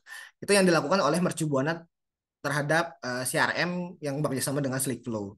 Dan kami sih sebenarnya besar harapan juga mungkin buat Mas Erlangga bahwa uh, barangkali AI-nya bisa lebih dikembangkan kembali gitu kan, AI-nya bisa lebih dikembangkan kembali. Yang pasti karena AI ini terkadang gini, kita untuk membalas misalkan gini, jujur aja ya, di Mercubuana itu ada yang chat sampai jam 12 malam, bahkan jam kemarin tuh terakhir puasa jam 3 sahur aja ada. Jam 3 sahur ada. Dan kita kan tidak sampai harus memikirkan ini agen harus standby sampai jam 3 subuh padahal yang ngecek juga cuma 2 4 5 nggak nyampe banyak juga gitu kan. Nah, cuma kan kita juga mereka butuh balasan yang sangat cepat juga ya. Mungkin dengan hadirnya AI yang benar-benar full automatic AI itu mungkin bisa bisa membantu kami khususnya Universitas Mercubuana yang memang setiap harinya tuh menerima ratusan chat gitu kan, terlebih chatnya kadang kalau chatnya masih jam kerja saya masih mewajarkan untuk pakai agen ya kan, namun kalau sudah chatnya jam tengah malam gitu kan kayaknya AI harus harus turun tangan ya, karena walaupun kita kita menyadari bahwa di institusi pendidikan secara market memang butuh yang namanya apa sifatnya tuh feeling ya, maksudnya ketika kayak kita chat tuh bahasanya mungkin kalau di timnya Buria mungkin dengan bahasa gimana mams, pembayarannya gimana mams gitu, mengingatkan gitu kan, artinya kan ada faktor kedekatan juga yang memunculkan rasa gitu, mungkin di AI kan tidak bisa, tapi setidaknya AI ngebantu kayak sekedar orang yang paling umum mempertanyakan kayak misalkan brosur, tabel biaya, gimana rincian. Nah, dengan adanya AI harusnya kan AI mampu lebih menjawabnya lebih detail ya, karena kita mengetahui bahwa melihat tabel biaya itu tidak mudah kalau di Mercubuana. Terlebih semua kampus sebenarnya tidak mudah karena setiap program studi memiliki berbeda-beda sih harganya setiap prodinya ya. Karena kan setiap prodi menggunakan fasilitas yang berbeda pula kayak gitu. Mungkin dengan adanya AI bisa membantu. Palingan gitu aja presentasi saya. Kalau kurang-kurang lengkap ya mohon maaf gitu. Tapi yang pasti presentasi Buria tadi udah cukup menjawab semua strategi sih. Jadi saya agak-agak mendelete-delete semua PowerPoint juga. Jadi jadi kurang lebih terima kasih. Iya, terima kasih banyak Mas Ozi. Itu masih tetap daging banget ya presentasinya. Tadi ada pembahasan tentang yang apa tadi namanya Hive Involvement Products gitu ya. Itu Ya. insights yang baru juga bagi aku. Dan terutama sebenarnya aku amazed ya sama penggunaan Slick Flow di Mercubuana dan juga di Kipina Kids School, karena ini bahkan banyak muncul use case yang aku aja belum kepikiran gitu ya. Jadi thank you banget udah sharing. Ini bukan cuma berguna bagi teman-teman yang join, tapi juga bagi kita di Slickflow sendiri untuk memahami gimana sih sebenarnya teman-teman menggunakan produk kita. Nah, untuk menjawab Mas Ozi tadi ada pertanyaan tentang, aduh kapan nih AI gitu ya, kayak nanti bisa apa aja gitu ya. Nah ini di sini sambil kita udah panggilkan juga Country Sales Manager kita, Mas Erlangga Pribadi, yang akan mengambil sesi presentasi terakhir. Mungkin singkat aja untuk menjelaskan sebenarnya Sleepflow itu apa sih? Tadi udah ditis-tis di dua presentasi. Tapi sebenarnya bisa ngapain aja sih buat sekolah atau universitas kami. Nah, ini yang akan menjelaskan dari Mas Erlangga. Jadi aku serahkan dulu, aku spotlight dulu nih. Halo Mas Erlangga. Halo, halo semuanya, sore. Selamat sore. Oke, ini Oke. masih semangat ya walaupun udah mau jam pulang. Silakan Mantap, Mas mantap. Erlangga.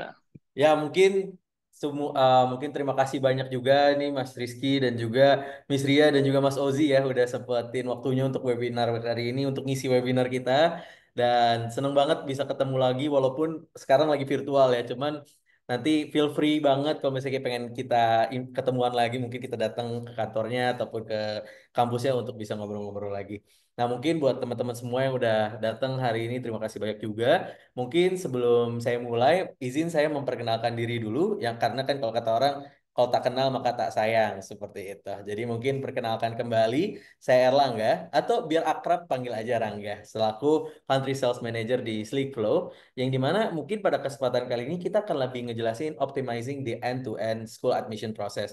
Yang dimana tadi kan yang sudah dijelaskan oleh Miss Ria dan juga Mas Ozi, bagaimana sih peran Sleek Flow ini berperan pada saat marketing strategi uh, perusahaannya masing-masing ataupun institusinya masing-masing. Dan di sini mungkin kita pengen share aja apa sih Sleep Flow sendiri, apa sih yang tadi udah di slip-slipin juga Sleep Flow itu mengenai apa. Cuman nggak perlu khawatir, pada webinar ini saya akan coba bikin slide mungkin agar mungkin tidak terlalu deep ya. Karena takutnya kalau terlalu deep nanti bosen, nanti kesannya terlalu jualan. Tapi tanpa saya perlu jualan, kayaknya tadi udah sering di-mention juga.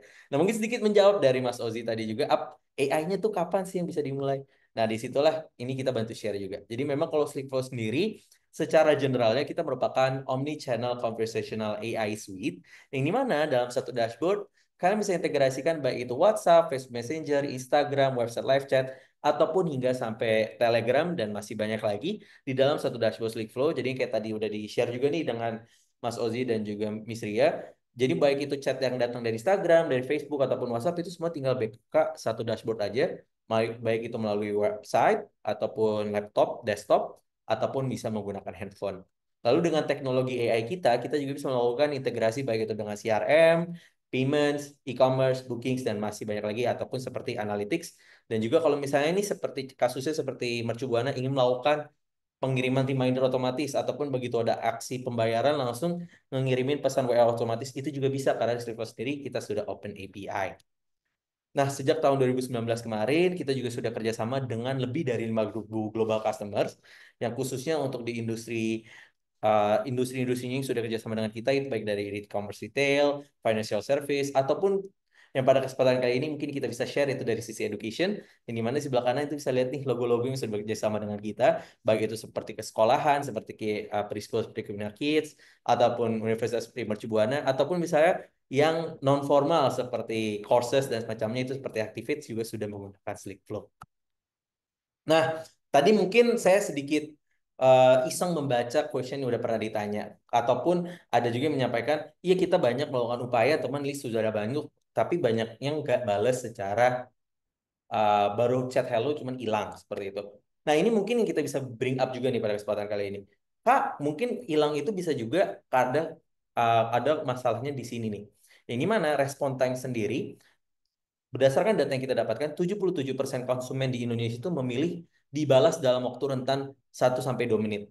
Untuk mereka tetap engage ataupun untuk qualified, ataupun tetap memilih cenderungan mereka untuk membeli itu apabila dibalas dalam satu waktu 1-2 menit. Mungkin kita bisa reflect juga ke diri kita masing-masing. Walaupun kita ngeliat nih produk online udah jelas, warnanya ada, size-nya ada, ataupun misalnya stoknya pun ada, pasti hal pertama yang kita lakukan bukan langsung check out, pasti nanya dulu, ini produknya ready nggak ya? Kayak gitu. Jadi dari situlah memang ekspektasi response times itu memang sangat minim di Indonesia, karena memang kecenderungan orang Indonesia itu sangat impulsif dan juga ingin secepat-cepat dibalas. Nah, disinilah kita melihat juga dari preferensi komunikasi di Sleekflow sendiri, di Indonesia sendiri, yang kita dapatkan hampir lebih dari 7 orang dari 10 itu orang lebih prefer menggunakan WhatsApp. Fun fact-nya lagi, di Indonesia sendiri, orang yang menggunakan WhatsApp itu sampai 95% besarnya. Jadi bisa dilihat juga nih, kalau misalnya semua list itu masuk ke WhatsApp ataupun sosial media lainnya, kecenderungan orang itu ngebuka handphone, paling hal utama yang sering dibuka itu adalah WhatsApp. Seperti itu. Nah, di sini bagaimana sih memang yang sering kali kita dengar itu suka banyak banget chat masuk dari student ataupun wali, yang mungkin dari Miss Ria tadi udah mention juga. Kalau misalnya hari ini 5, besok 5, yang pas hari pertama pasti kelupaan. Nah, disitulah gimana sih biar terkesannya lebih terorganisir dan mungkin bisa lebih mudah. Nah, disinilah yang kita juga lihat ada top 3 common challenge yang kita sering kali dapetin. Yang dimana itu adalah speed to lead, yang dimana sekarang ini orang-orang kalau di chat ataupun kalau ngechat itu balasnya suka lama karena memang chatnya itu udah overload, dan juga apalagi administratif lainnya.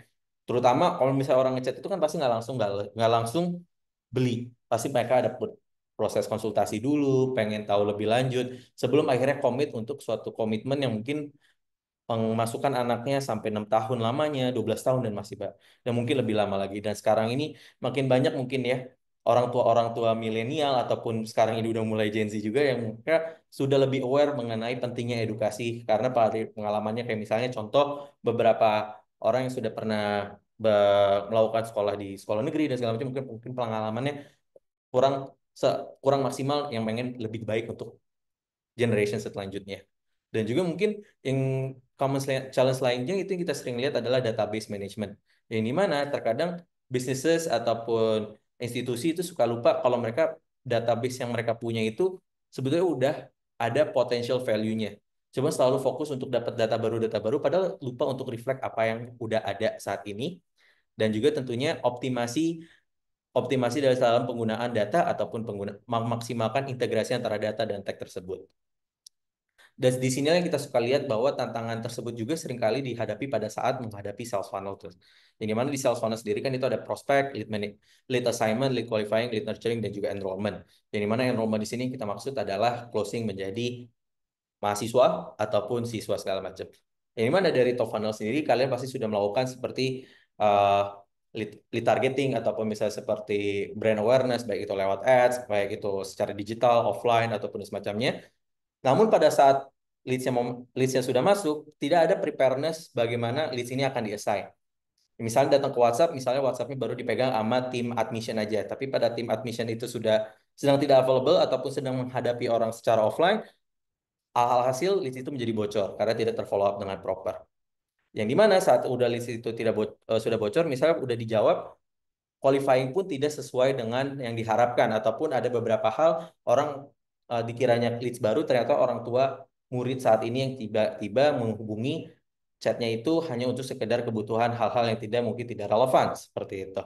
Jadi dengan list qualifying tidak proper juga tidak ada data hygiene yang sekiranya membuat list itu bisa ternurture lebih baik yang hasilnya semuanya akan menjadi bocor dan mungkin enrollment ataupun conversion yang menjadi lebih rendah. Nah, bagaimana sih mencegah funnel yang bocor ini dan meningkatkan student enrollment? Nah, disinilah di Slickflow yang kita selalu share juga bagaimana sih memaksimalkan penggunaan WhatsApp ataupun memaksimalkan penggunaan teknologi adalah menggunakan namanya pre-qualification dan lead assignment automation. Yang dimana dengan menggunakan pre-qualification seperti ini memudahkan kalian untuk dari sisi admission ataupun marketing ataupun tim sales juga bisa lebih tahu nih yang mana leads yang lebih potensial ataupun lebih diprioritaskan. Misalnya pada kesempatan kali ini kita ngambil contoh Genius Music Academy. Jadi setiap kali ada orang ngechat bisa ditanya dulu nih kebutuhannya apa, begitu habis itu ditanya dulu instrumen yang tertarik itu mengenai apa dan juga balik itu. Setelah udah terpilih piano baru dipilihnya skill levelnya beginner dan begitu di beginner sendiri itu langsung ke-assign ke tim salesnya dan juga tim sales juga udah tahu nih, oh ini kebutuhannya mengenai piano dan juga beginner dan juga misalnya dia masuk ke dalam kontak list yang kita sebut ini dalam list atau lebih tepatnya groups yang sudah disegmentasikan sesuai dengan kebutuhan untuk misalnya dari sisi sales juga bisa langsung tahu nih data-datanya. Jadi pada saat student ataupun wali student itu melakukan janji ataupun request quotation, itu juga bisa dilakukan secara otomatis agar lebih mudah dari sisi tim kalian nggak perlu melakukan administrasi berulang-ulang. Dan juga dari sisi pihak sekolah, selaku tim marketing kalian juga bisa melihat datanya as a whole karena semua data itu masuk ke dalam satu dashboard yang tercentralized dan pada saat melakukan handover bisa menjadi lebih smooth, tidak perlu pada saat orang ngechat akan dihubungi dengan orang lain, semua chat itu bisa cukup dengan satu nomor saja. Yaitu pada kesempatan kali ini misalnya Genius Music Academy atau misalnya contohnya seperti yang sudah dilakukan dengan Miss Ria, setiap kalian ngechat Kipina Kids itu bisa langsung masuk ke salah satu cabang yang dimana cabang yang dibutuhkan ataupun misalnya tim admission secara general pun juga bisa seperti itu. Jadi sebetulnya ujung-ujungnya untuk pre-qualification ini untuk memudahkan kalian meningkatkan response time dan juga bisa memberikan kecenderungan customer untuk tetap membalas dan engage lebih lanjut dengan bisnis kalian. Lalu yang kedua, dengan menggunakan Slickflow juga kalian bisa menggunakan CRM kita nih untuk kelola database admission. Misalnya pada kesempatan kali ini yang mungkin dari Miss Ria ataupun Mas Ozi, mungkin ini juga bisa jadi pengenalan juga nih buat kalian. Yang dimana di Slickflow juga kalian bisa menggunakan namanya CRM dan custom object ini. Yang dimana custom object ini kalian bisa menggunakan CRM kita untuk menyimpan seperti database student dan wali, mencatat nomor siswa, ataupun hingga seperti melihat status pembayaran ataupun status siswa saat ini. Ataupun misalnya si parents ini anaknya ada berapa di sekolah kita dan seperti itu juga bisa. Dan di mana dengan database seperti ini, kalian juga bisa melakukan otomasi-otomasi lainnya, baik seperti yang tadi Mas Ozi sedang kembangkan, seperti reminder pembayaran, ataupun reminder invoice, ataupun misalnya mengirimkan reminder untuk mahasiswa update SKS, pemilihan mata kuliah, dan semacamnya, itu juga bisa. Seperti itu.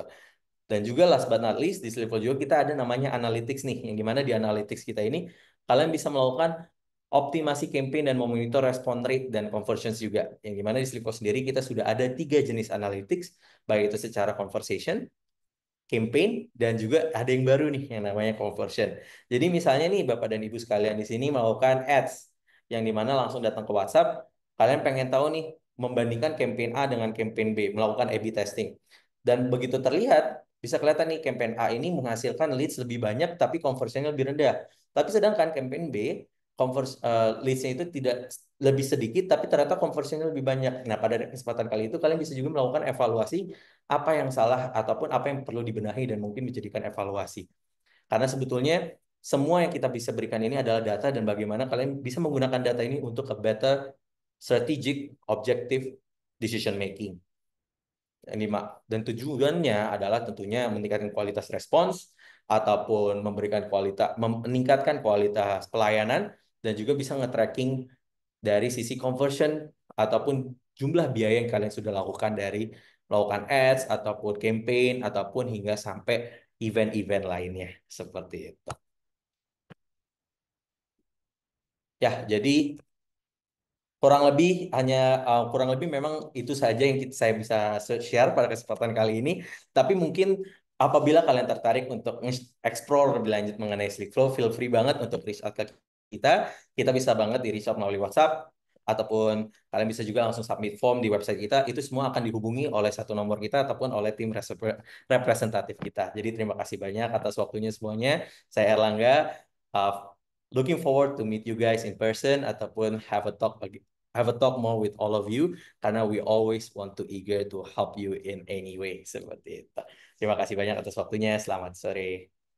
Selamat sore, terima kasih banyak nih Mas Erlangga atas presentasinya. Semoga menjawab yang dari tadi mungkin udah dengar-dengar sleep flow di presentasinya Miss Ria sampai ke Mas Ozi. Pasti sleep flow tuh udah kejawab nih harapannya dengan presentasinya Mas Erlangga. Oke, nah sebenarnya kita masih ada satu sesi untuk tanya jawab, namun karena keterbatasan waktu, mungkin aku akan pilih 2 sampai 3 pertanyaan dulu yang benar-benar bisa kita jawab. Mungkin kalau memang ada pertanyaan yang lain dan mungkin itu lebih menjurus ke slick flow, aku sarankan mungkin lebih enak kita bisa ngobrol langsung sama tim slick flow. Nah, mungkin aku akan pilih dulu nih pertanyaannya nih ya. Sini ada beberapa pertanyaan, tapi sepertinya aku akan pilih yang ini. Ini namanya Rizky Isnur Hadi, tapi sebenarnya ini Andy dari IB School gitu. Kami banyak bergabung di pameran, role banyak dengan calon wali siswa dan dapat datanya. Setelah event, kami input datanya ke Excel yang nanti dihubungin oleh tim marketing kami. Tapi seringkali ketika chat kembali calon wali siswa nggak mau balas. Bagaimana tips pendekatan yang sesuai agar calon wali siswa mau balas? Apa yang bisa kita lakukan untuk improve perihal ini? Nah, mungkin ini terkait pameran nih. Mungkin boleh Miss Ria atau Mas Ozi, siapa nih yang lebih sering hadir di pameran dan gimana cara follow up datanya? Silakan yang mau jawab duluan karena ini nggak ditujukan kepada salah satu sebenarnya. Oke, mungkin aku coba cover sedikit ya. Biasanya memang gitu sih, database dari pameran itu nggak semuanya itu database cakep gitu ya. Nah, biasanya memang kalau misalnya kita say hi, terus orang tuanya itu memang bukan yang serius cari sekolah atau sekedar lewat doang gitu. Terus kita nggak punya sesuatu untuk kita offer ke parentsnya gitu ya. Itu biasanya memang susah untuk dibalesnya. Nah, biasanya kalau kita ngakalinnya pakai gini, kita harus punya sesuatu dulu nih. Contohnya kita punya event ya sehingga kita bisa masuk ke dia, itu ada sesuatu yang kita bawa gitu. Contohnya, mami mau ikutan nggak, kita lagi ada acara nih, misalnya kita lagi ada acara open gitu ya. Share juga flyersnya, share juga activity-nya nanti mau ngapain aja, pokoknya kasih yang enak-enaknya dulu. Nah, itu biasanya dapat respon balasan gitu. Jadi kalau cuma hai mam, kita dari sekolah ini misalnya, mam kita dari Kipina, boleh di-share informasi tentang anaknya, biasanya sih nggak dibales sih memang. Tapi kita harus, mam, saya dengan Miss Ria dari Kipina, saya mau ngajak Mami nih untuk ikutan acara kita gitu ya. Nah, itu langsung dikasih sesuatu, offering sesuatu yang kira-kira nih orang bakal tertarik gitu loh. Jadi sih seperti itu. Jadi kalau kita datang tanpa bawa apa-apa, biasanya sih memang dikacangin sih gitu. Oke, thank you Miss Ria untuk jawabannya. Ini aku rangkum. Jadi mungkin kita nggak bisa datang dengan langsung menawarkan produk kita gitu ya, tapi ada sesuatu dulu yang enak-enak, contohnya kayak open house. Nah, thank you Miss Ria untuk jawabannya. Kalau dari Mas Ozi nih, gimana pameran kalau untuk universitas? Oke, untuk ini ya apa namanya data pameran. Memang baik lagi tadi saya udah sampaikan juga bahwa terkadang kita kalau bahas data pameran tuh pasti kualitas leadnya kurang baik. Karena apa? Kalau di Mercu sendiri ya, kami kan institusi perguruan tinggi. Ya di Mercu Buana sendiri, memang kita saat pameran banyak banget siswa, siswa sekolah SMA maksudnya, mengisi data diri tujuannya untuk nyari souvenir. Tujuannya buat cari souvenir, bukan bukan untuk minat ya istilahnya. Mereka kan kalau tingkat SMA itu mereka masih tidak peduli dengan data privasi ya. Mereka hanya yang penting saya dapat souvenir gitu, saya ngisi data. Memang itu sulit kalau kita apa namanya, misalkan data ini kami udah banyak data dari Excel ya kan. Memang kadang guru juga suka ngasih beberapa data gitu kan, dengan persetujuan apa namanya si walinya ya, dengan si persetujuan si siswanya. Kemudian dikasih ke kami untuk kami follow up lebih tepatnya gitu. Biasanya kami tidak langsung mengharapkan mereka untuk wah pasti ini data ini bagus gitu. Pasti kita harus perlu perlu filter dulu nih. Nah, apa sih yang kami lakukan di Mercubuana? Yang pasti saat kami mendapatkan data tersebut dari pameran ya, khususnya data dari pameran, data ini bakalan kami blast dulu terlebih terlebih dahulu, bakalan kita blast sesuai dengan yang kata Bu Ria. Kita harus ada sesuatu hal yang bikin mengundang mereka untuk ngasih feedback, ngasih ngasih apa, menjawab ya, menjawab hasil broadcastan tersebut. Nah, kita akan menyebarkan broadcast yang sekiranya mereka tertarik. Misalkan kalau di Mercubuana sekarang ada potong 4 juta, atau di perguruan tinggi mereka lebih biasa tertarik dengan hal-hal yang berbau beasiswa, mereka sangat tertarik. Dan saat kita blast, nanti mereka akan dapat, kami akan dapat kiriman kembali kan pasti. Nah, ketika balas itu biasanya kita akan men-trigger dengan bot yang memang telah kami setting. Jadi ketika mereka balas, mereka akan kita labelkan dan mereka akan kita masukkan ke dalam list yang dimana memang mereka sangat minat. Nah, sisanya biasanya akan kami seleksi untuk yaudah ini mereka tidak usah kita follow up kembali, karena kita mengingat ya bahwa ketika broadcast kita emang mengeluarkan biaya yang cukup lumayan ya, kalau misalkan dikali ribuan gitu kan. Jadi agar biar efektif nih, yang kami lakukan adalah kami akan mengirimkan broadcast, kemudian saat mendapatkan apa feedback dari yang memang ada yang balas gitu, mereka akan kita list ke dalam yang memang hot leads. Nanti ketika mereka yang tidak balas ya mereka akan kita singkirkan. Dalam arti singkirkan bukan berarti kita kandaskan, cuman tidak jadi prioritas buat kita follow up kayak gitu sih caranya. Oke, thank you Mas Ozi. Berarti cek ombak dulu ya. Jadi kita Betul, cek kirim ombak. blast. I see. Setelah itu baru bisa disegmentasikan. Oke, oke ya. Memang ini relate banget ya kalau soal leads quality dari pameran tuh suka random. Itu juga yang sebagai marketing di situ aku juga hadapin sih. Jadi bukan cuma di industri sekolah doang gitu. Oke, nah ini kita coba jawab satu lagi pertanyaan. Ini masih relate banget ke Mas Ozi nih. Ini dari Pak Yunus Bakhtiar Arafat. Ini menanyakan soal PMB tahun ini di beberapa kampus swasta mengalami penurunan karena kondisi ekonomi kurang kondusif ya. Ini relate banget juga. Di kampus kami sendiri masih baru dan cukup banyak dengan promosi SPP. Oh, masih baru dan kompetitor cukup banyak. Nah, banyak kompetitornya nih. Kompetitornya banyak promosi dengan SPP yang murah. Sehingga kampus dia jarak jadi susah bersaing. Nah, gimana mengatasi hal ini? Nah, coba mungkin dari Mas Ozi nih, ini soal Kampus ini ya ya. value ya, Market ya, ini masalah market. market universitas saat ini ya. Memang Iya, boleh. nah, memang tidak bisa dipungkiri. Kami juga sudah kami kan juga punya rekanan kampus-kampus lain ya, kampus-kampus swasta yang besar-besar ya. Kayak seperti ada BINUS, Esa Unggul, Telkom dan lain, Pancasila. Nah, memang kalau kami tanyakan kepada mereka, kalau kecuali BINUS ya, kalau BINUS BINUS mereka stabil intake-nya. Nah, kalau sedangkan kampus-kampus seperti yang menengah, kampusnya menengah nih hitungannya, marketnya itu menengah. Kan memang memang sebenarnya ada tadinya tuh teori yang mengatakan bahwa pasar menengah itu akan hilang. Jadi yang akan bertahan itu pasar atas sama pasar bawah. Gimana bedanya? Ya pasar atas itu kalau kita bahas paling gampang bahas minuman. Kalau kita bahas pasar atas itu ya kita bahas Le Mineral, Aqua, ya kan, ada Equil dan lain. Mereka emang udah punya market sendiri. Pasar bawah ya jelas ada Air Gunung, ada Indomaret, Alfamart dan brand-brand yang memang ya harganya ya cukup murah lah miring. Sedangkan pasar yang tengah udah pasti kandas. Pasar tengah seperti minuman fit, mungkin Prima, mereka akan anjlok. Nah, kebetulan Mercu Buana sendiri, ada juga si Esa Unggul, contohnya juga, Pancasila, kami semua berada di pasar-pasar menengah. Nggak atas, nggak bawah. Memang beratnya di pasar menengah ini eh, pasti rata-rata akan mengalami penurunan intake. Nah, gimana yang pasar bawah? Nah, universitas yang pasar bawah, saya ambil contoh salah satunya Universitas Pamulang. Kita udah sangat tahu semuanya mungkin di antar forum ini, Universitas Pamulang yang terletak di mana tuh, daerah situlah pokoknya ya. Dan di kampus di mereka malah mendapatkan intake tuh terakhir puluhan ribu sih setahu saya, 27.000 kalau nggak salah. Tapi disclaimer boleh diralat. Yang jelas mereka intake-nya sangat tinggi sekali dan melonjak sejak tahun 2023. Kenapa itu terjadi? Baik lagi karena mereka menerapkan biaya mungkin SPP bahasanya ya. Biar mudah bahasa SPP-nya yang murah gitu. Sedangkan BINUS stabil karena mereka menyasar pasar atas.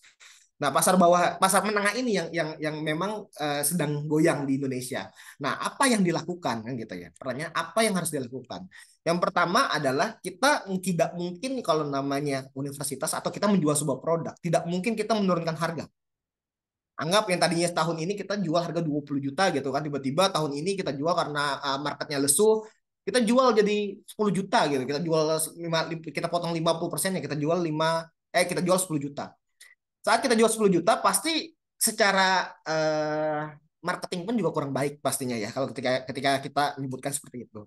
Akhirnya apa yang biasa dilakukan otomatis ini sebenarnya cara paling umum sih, yaitu dengan bahasa diskon. Cuman kan kalau diskon terus-menerus juga tidak baik gitu. Jadi ada pola-pola treatment khusus lah ya istilahnya, gimana strateginya nanti masing-masing. Tapi yang jelas adalah memang kalau dibilang apakah kondisi ekonomi kurang kondusif, memang ini sudah dibayang-bayangin sejak zaman COVID, seingat saya sejak zaman COVID bahwa pasar menengah itu akan hilang. Jadi kalau misalkan Bapak Yunus nih ya, kalau misalkan kondisi harganya memang saya kan nggak tahu nih Bapak Yunus dari mana nih ya kan. Mungkin kalau harga kampusnya memang masih di sektor menengah, itu siap-siap memang pasti akan mengalami penurunan. Nah, di sini juga Bapak ini sebenarnya juga sudah menjelaskan bahwa banyak banget kompetitor baru yang hadir dengan harga sangat murah, ya itu ya benar, itu sangat relate banget yang mengatakan bahwa pasar menengah hilang, yang kuat akhirnya pasar atas sama pasar bawah. Pasar tengah itu pasar bingung. Ya kan? Misalnya gini, misalnya Mas Rizky deh, kita ambil contoh. Mas Rizky punya uang, mau beli air putih, pasti ngambilnya kalau ngambil mineral kuat. Ya kan? Mas Rizky tidak punya uang, pasti mengambil murah-murah, kayak Alfamart atau Indomaret. Terus pertanyaannya, sejak kapan Mas Rizky kalau punya uangnya cuma di harga fit? Pasti pilihannya, mau punya uang cuma bisa buat beli minuman fit nih. Pasti ujungnya, udah beli murah aja sekalian. Kalau nggak beli mahal sekalian yang dianggap dengan kualitasnya lebih baik seperti itu. Nah, jadi balik lagi, gimana cara mengatasinya sebenarnya kalau memang kita bahas gitu kan. Kalau kita naikin harga ke paling atas, kita bahas lagi secara kampus ya. Kalau bahas naikin ke atas sih kita harus benar-benar menjual kayak misalnya Kipina kalau di tingkat PAUD dan TK ya Kipina jelas dia memberikan kurikulum yang sangat baik yang ngambil adopsi dari Finlandia langsung yang artinya ya sudah cukup baik di kurikulum internasional ya yang di Indonesia ya yang sudah cukup baik otomatis pasang harga di atas pun udah pasti aman kayak gitu. Yang ribet itu kan yang ketika kita masih di masuk kelas menengah secara marketnya kita kalau mau naikin harga kita harus mengeluarkan biaya fasilitas yang lebih baik lagi kita harus mengeluarkan strategi-strategi yang memang benar-benar mengeluarkan biaya lebih besar lagi juga dan yang pasti kualitas selain dari kualitas pembelajaran kualitas infrastruktur pun juga harus kita perbaiki terlebih kalau universitas sendiri kita harus memahami bahwa infrastrukturnya sangat kompleks ya tidak seperti sekolah yang memang infrastrukturnya ya cukup sederhana gitu. Dan kemudian kalau kita nurunin harga ya tidak sopan juga gitu, tidak sopan kepada konsumen kita sebelumnya gitu kan. Jadi ya solusinya ya kita harus memainkan diskon sih. Kayak gitu strateginya yang harus dilakukan. Baik. Thank you Mas Ozi. Ini sebenarnya pertanyaan yang aku bikin event industri apapun ditanyakan. Kebetulan Betul. 2 bulan yang lalu kita juga ada event untuk industri retail dan pertanyaan yang sama juga ditanyakan. Jadi kalau dari perspektif Mas Ozi di level universitas emang di menengah lagi susah-susahnya. Lagi ya. Memang benar Eh, kayak gini. Tambah lagi Mas Rizky. Mungkin gini Mas Rizky. Sama kita meningkatkan nilai sih. Maksudnya gini, kayak tergantung mercu Buana ini kan udah kandas, udah istilah udah kandas di pasar menengah nih ya. Apa yang kita lakukan? Salah satunya kita memperbaiki pelayanan, servisnya bisa kita perbaiki. Nah, salah satunya ya kita menggunakan CRM pastinya. Kita juga berbasis digital juga harus kita kuatkan. Tujuannya apa? Biar orang itu mendapatkan pelayanan yang baik sehingga bisa mendorong bahwa oh mercu harga kampusnya tidak semahal kampus BINUS misalkan, tapi balik lagi ternyata mercu pelayanannya lebih ramah atau lebih cepat dengan BINUS. Makanya jadi CRM ini kadang-kadang cukup berguna karena terkait misalnya pelayanan secara digital gitu. Agar lebih Oh, value lah istilahnya gitu loh. I see. Jadi lebih di customer experience-nya ya, Iya, eh, selain gitu. terkesan mewah gitu ya, karena Betul. dilayani. I see. Bu Rian mungkin ada tanggapan untuk mungkin dari sisi Kipina yang memang positioningnya udah tinggi dari awal ya, Bu. Karena tadi pertanyaannya kampus ya, tapi saya setuju sih sama Mas Ozi sih. Memang biasanya bermain di segmen tengah itu agak sulit memposisikan diri gitu, karena biasanya orang itu cenderung beli yang paling mahal atau yang paling murah gitu. Itu sih memang benar. Salah satunya yang bisa diperbaiki mungkin memang benar dari kualitas servis sih. Karena kan biasanya kalau kita ngomong soal produk gitu ya, eh, mungkin saya kalau misal kurikulum kuliah kan itu tergantung mau ngambil jurusan apa gitu ya, dan itu bisa beda-beda. Misalnya saya mau ngambil arsitek mungkin nggak di universitas yang ini tapi di yang ini gitu loh. Nah ini mungkin bisa lebih dideketinnya kayak ke servisnya seperti apa gitu. Terus banyak nge-branding ya kalau saya bilang sih. Kayak saya lihat sekarang nih banyak banget nih iklan-iklan kampus-kampus yang kayak tukarkan kartu SNBP-mu dengan ini dengan ini. Nah itu menarik sih pilihannya sih. Dulu saya sempat punya pikiran karena eh, orang kok ada yang mau nukerin kartu SNBP-nya, ternyata banyak gitu loh. Jadi kayak ini kita mainin gimana cara kita memainkan diskon gitu ya. Kan karena seperti yang Mas Ozi bilang, kita nggak mungkin ngerubah harga itu jelek banget gitu. Jadi kita memainkan diskon atau apapun bahasanya ya, bisa diskon, bisa beasiswa gitu. Kalau di TK kan nggak ada beasiswa, tapi diskon kita mainnya gitu. Ya setuju sih itu sih. I see. Oke, oke. Thank you, Miss Ria, untuk jawabannya. Mungkin memang ada trik-trik yang bisa kita gunakan untuk menghadapi ya situasi ekonomi saat ini. Oke, thank you untuk semuanya juga, karena sebenarnya ini udah 9 menit lewat dari waktu yang sudah kita alokasikan buat webinar ini. Terima kasih untuk yang hadir sampai akhir, dan tentunya terima kasih banyak buat narasumber-narasumber kita hari ini, Miss Ria, Mas Ozi. Terima kasih banyak insights-nya, sangat insightful, banyak konsep-konsep yang diceritakan, dan juga bahkan aku sendiri sebagai yang menyelenggarakan webinar ini banyak belajar dari Miss Ria dan Mas Ozi. Jadi terima kasih banyak. Mungkin jika dari teman-teman yang hadir di sini pengen tanya-tanya lebih lanjut, boleh connect ke Slickflow juga, eh, langsung ke website aja di slickflow.io dan bisa ngobrol melalui WhatsApp yang ada di sana. Oke, mungkin berikut saja dari aku untuk moderator hari ini, dan kita selesaikan webinarnya saat ini. Terima kasih. Terima kasih semuanya. Selamat sore. Terima kasih semuanya. Selamat sore. Ya, terima kasih Mas.